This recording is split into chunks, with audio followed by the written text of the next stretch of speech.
코로나19 소식입니다. 최근 요양시설을 중심으로 백신 접종 뒤에 코로나19 확진 판정을 받는 이른바 돌파 감염 사례가 잇따르고 있습니다. 전파력이 더 센 것으로 알려진 델타 플러스 변이 확진 사례 역시 모두 돌파 감염이 된 것으로 나타나 방역 당국에 비상이 걸렸습니다. 현장에 나가 있는 취재기자 연결해 보겠습니다. 김혜린 기자. 네, 서울 염창동 요양병원에 나와 있습니다. 네, 자 요양시설에서 지금 돌파 감염 사례가 이어지고 있다고요? 네, 이곳 요양병원은 거리두기 4단계 조치로 면회가 모두 금지돼 지금은 오가는 사람이 거의 보이지 않는데요. 코로나19 환자 발생 병동은 지금 동일 공간 격리 조치된 것으로 알려졌습니다. 이곳에서 확진자가 나온 건 지난달 30일입니다. 입원 환자 1명이 양성 판정을 받은 뒤 환자 9명과 종사자 1명이 잇따라 확진된 겁니다. 지금까지 확인된 누적 확진자는 모두 11명입니다.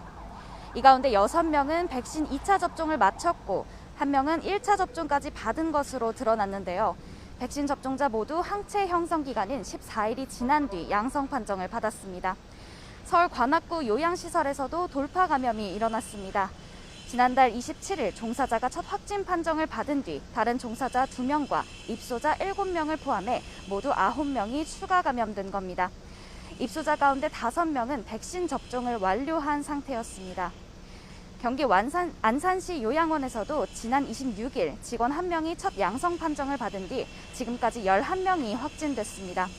이 가운데 7명이 돌파 감염 사례입니다.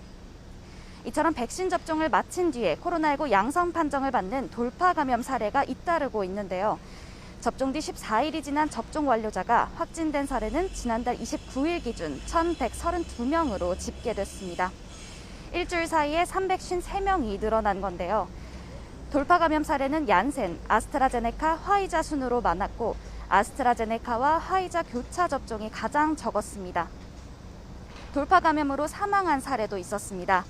화이자 백신 접종을 마친 80대 여성이 지난달 6일 확진 판정을 받은 뒤 20일 만에 사망한 겁니다. 돌파 감염된 위중증 환자는 지금까지 8명으로 집계됐는데 80대 고령층이 절반을 차지해 가장 많았습니다. 네, 이 돌파 감염 사례가 또 있습니다. 이 델타 변이에서 파생된 델타 플러스 변이, 이 바이러스 확진자도 이 돌파 감염 사례였다고요?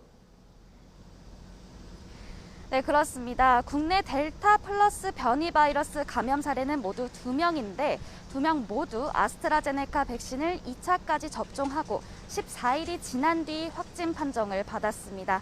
델타 플러스 변이에 이어 돌파 감염까지 덮친 겁니다. 게다가 델타 플러스 변이에 감염된 40대 남성 확진자는 최근 해외에 나간 적이 없어 국내 지역사회에서 감염된 것으로 보이는 상황인데요. 함께 사는 가족 가운데 1명이 추가로 확진됐는데 변이 감염 여부는 확인되지 않았습니다.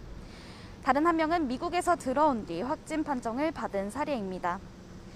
델타 변이는 기존 바이러스보다 전파력이 더 강한 것으로 확인됐는데요. 여기에서 파생된 델타 플러스 변이 바이러스까지 국내에서 처음 발견되면서 방역당국이 촉각을 곤두세우고 있습니다. 델타 플러스 변이는 델타 변이에 비해 뚜렷한 정보는 없는 상황이지만 델타 변이와 비슷한 수준의 백신 회피 능력이 있는 것으로 알려졌습니다. 다만 방역당국은 앞선 2사례만 가지고는 델타 플러스 변이가 델타 변이보다 백신 회피 능력이 높다고 보긴 어렵다고 밝혔습니다. 지금까지 서울 염창동 요양병원에서 YTN 김혜린입니다.